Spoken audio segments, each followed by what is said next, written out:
kur kanë kaluar pothuajse 2 vite nga ngjarja tragjike që i mori jetën 16 vjeçarit Clay Xhaja, ndërsa po lundronte me një jet ski në Llaman, asnjë person nuk është shpallur fajtor dhe familja vijon të kërkojë drejtësi.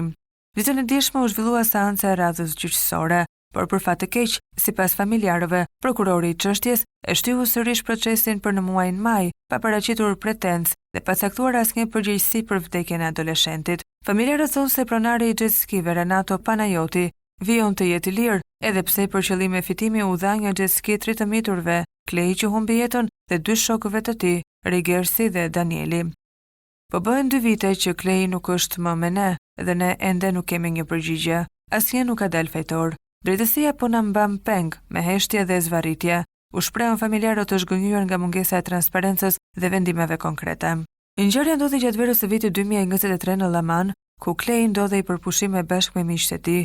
Ai humbi jetën tragjikisht pasi jet skia e tij u përplas me ato të shokëve, që dyshohet se ishin dhënë pa dokumentacion të rregullt dhe pa kushte sigurie.